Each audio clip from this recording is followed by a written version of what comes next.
What's that? A casual Saturday for you guys? Yeah. Suit and tie? No, told me no I shine should. suit tonight. We, Most of these questions are gonna be for him, so you guys just let me know when you want me to chime in. I can leave. I kinda like it doing this together, really, huh? What's your, It's hockey. Oh, okay. It's just free gear. Okay, I got you. It's free, I'll take No, 3. You guys. Nobody, not as many media people like Saturday, huh? Or those The diehards. Buffalo snow scared them? Just the regulars, guys. Brandon, did you, there's a report out there that Tyree Jackson, has agreed to sign with the Bills? It's already out there? Yeah.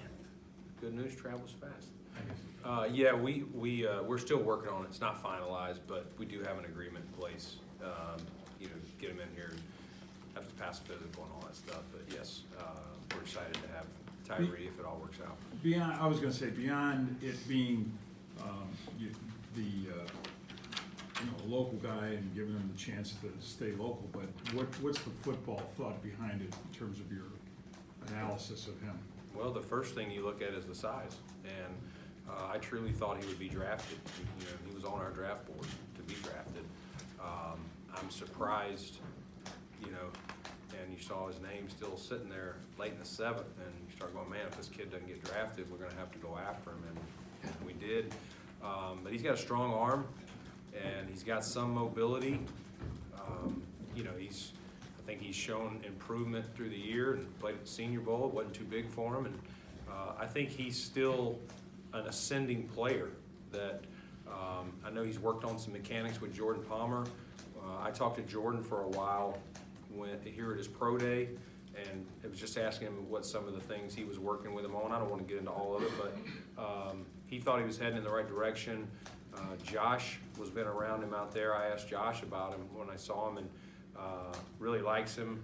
I think Josh even let him stay at his house for a little bit of time when he was here. So it'll be a natural fit. It's exciting for Sean and I. We really love the UB program and what they're doing, and so it's cool, even though we didn't draft one, to be able to bring him here. Hey, Brandon, the one area that you guys did not address in the draft, and that's, of course, not knowing what you're gonna do with the undrafted, is this wide receiver. A lot of people thought that you guys were maybe in the market second, third round. Is it an indication that you just like who you already have here and didn't really feel the need to bulk that area up? Well, I mean, we like what we have, but we had guys in place on the board that we thought would have really added some different elements. You know, there were some size guys, some speed guys, some inside, some outside.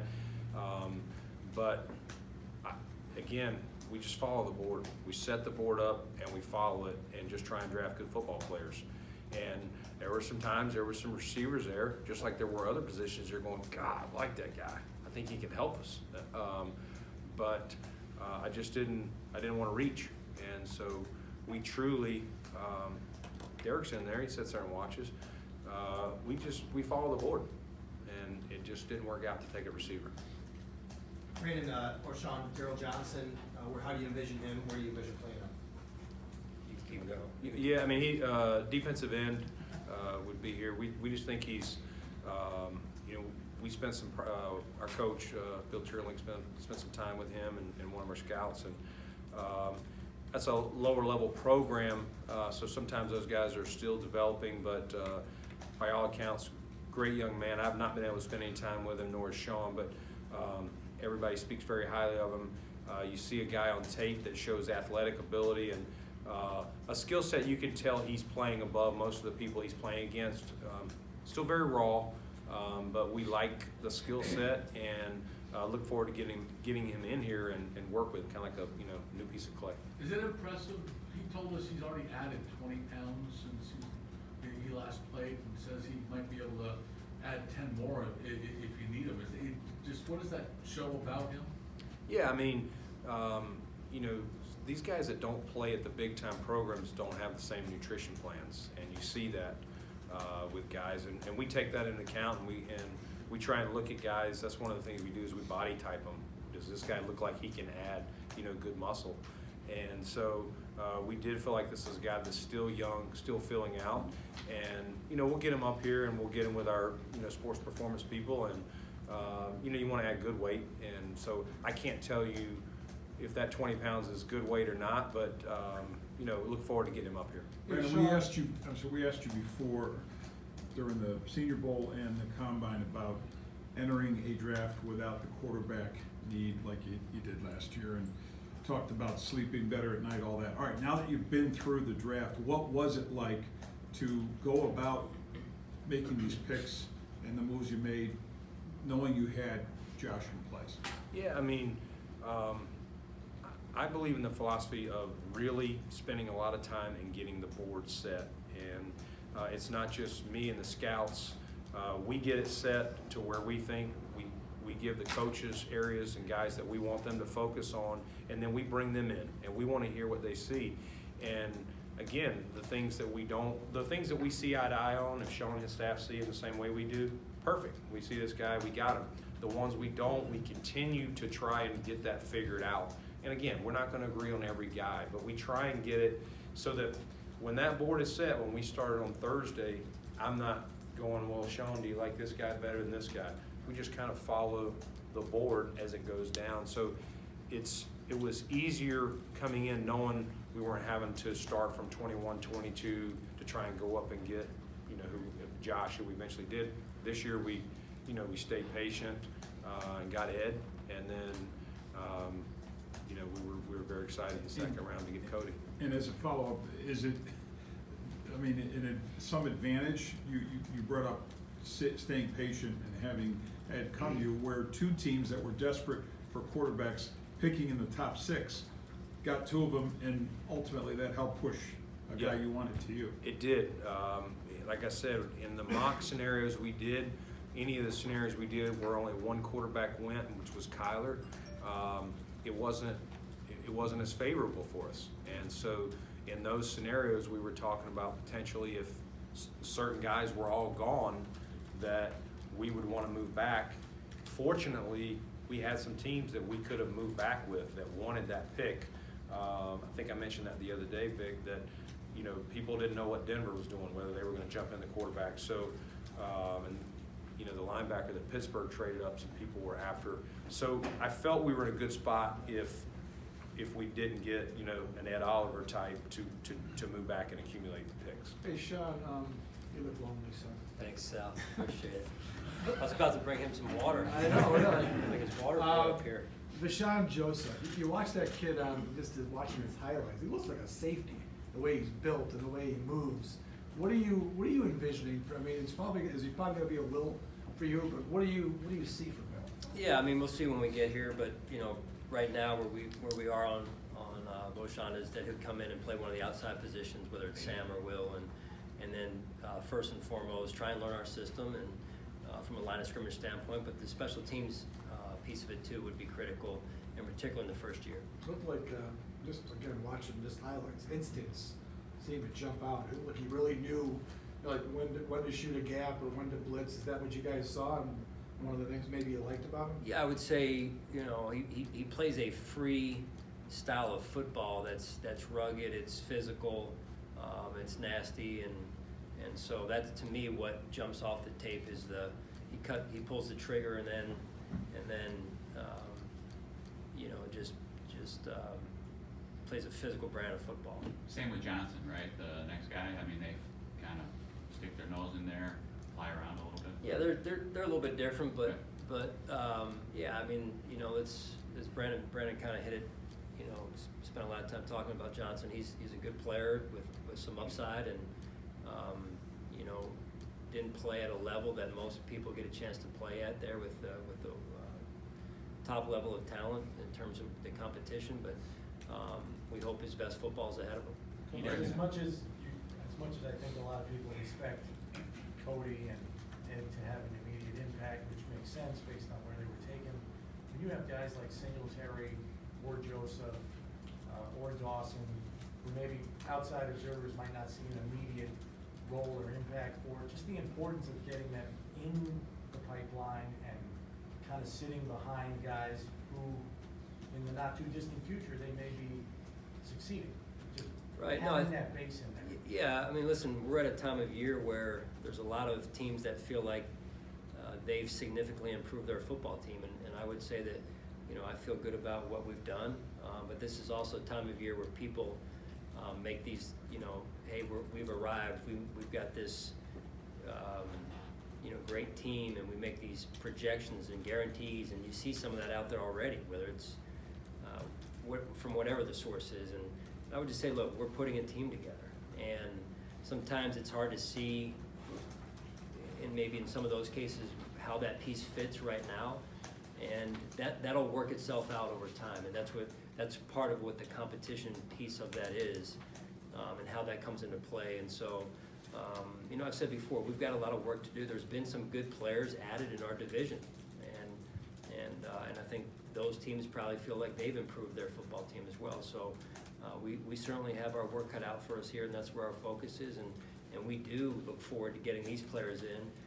not only the first two, but also the other guys that could become good pieces for us in time, and will add certainly to the competition early on. Brandon, you mentioned yesterday that position one for Cody Ford would be right tackle. What does that then do with Ty Secchi, or does he start you having him starting off and then along the same lines Deion Dawkins, because they all are kind of jumbled together here? Yeah, I mean, I'll let you know, Coach Dayball and Sean and Bobby figure that out, but I would say it's competition, and we're not saying that Cody's going to start.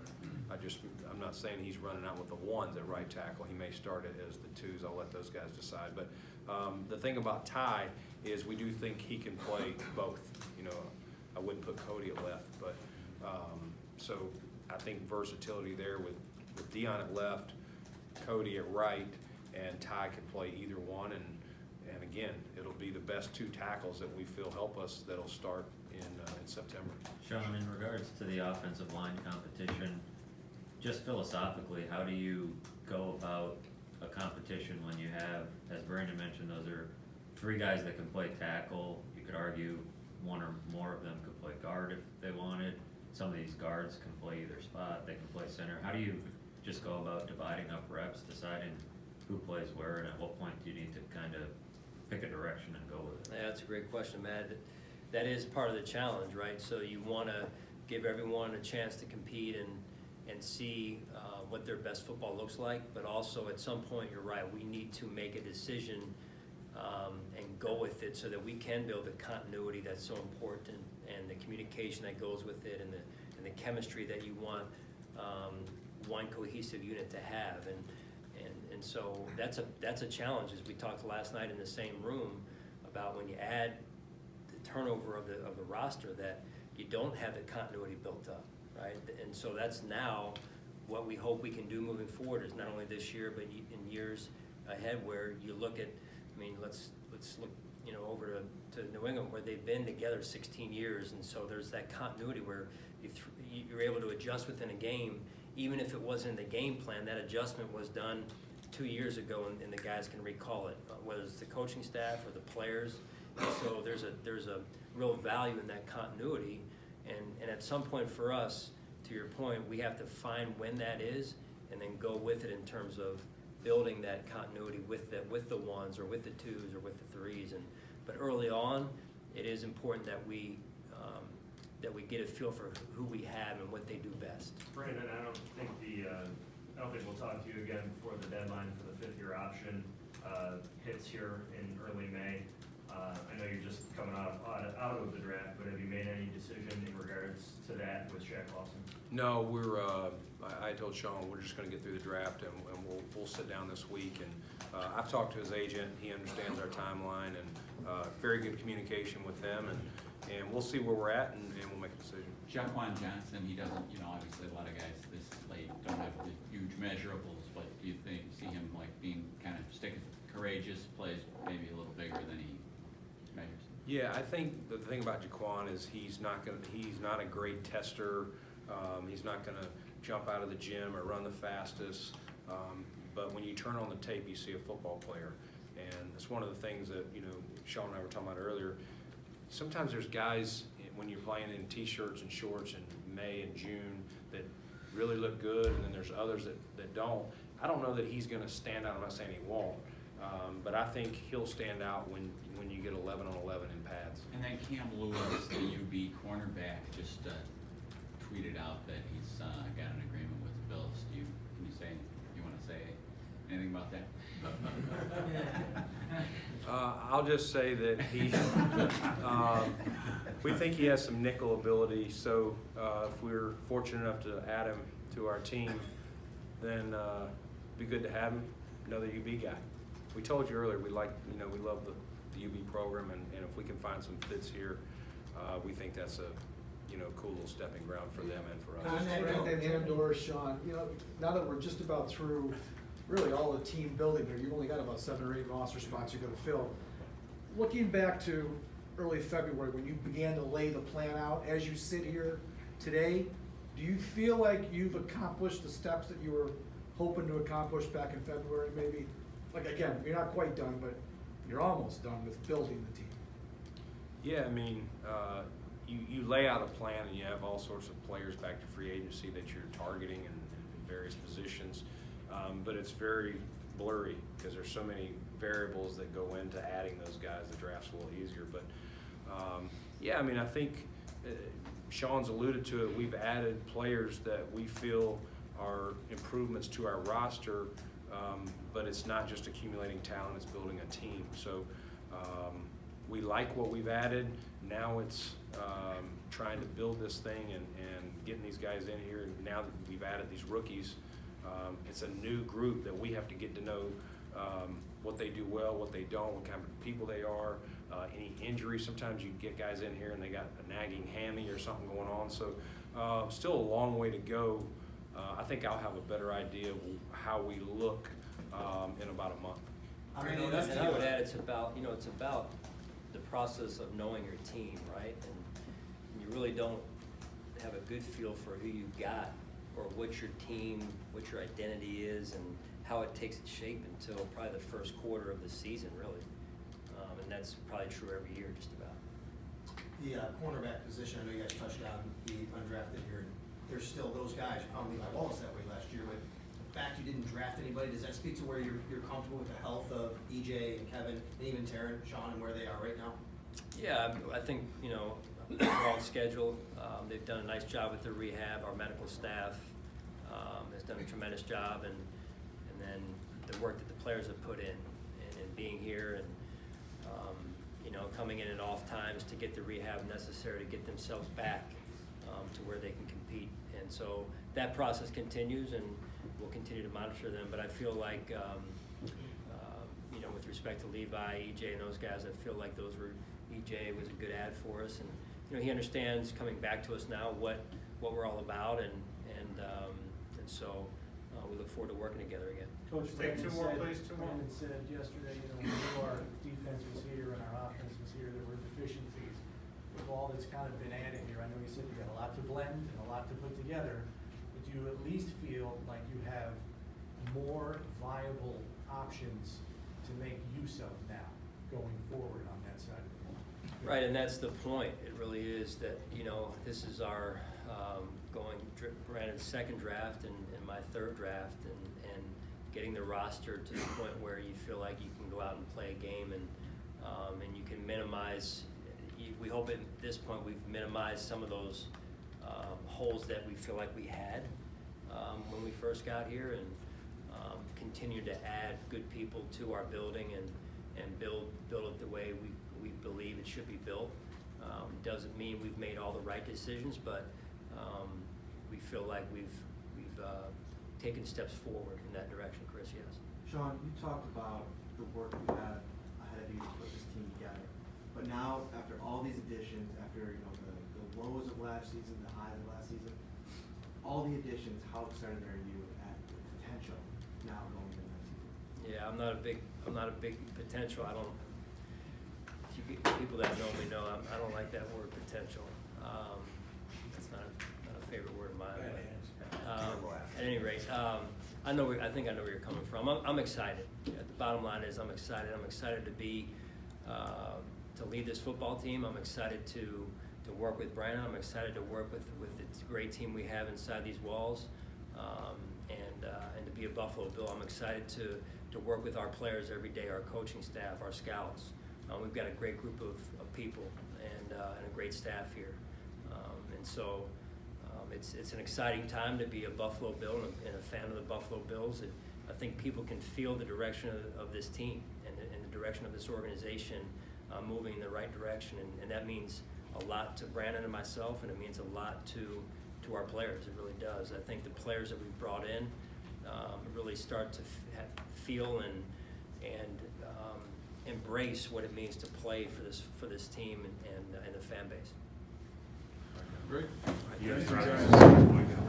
Boy, just got cut. He's not even a PFA. All right, guys.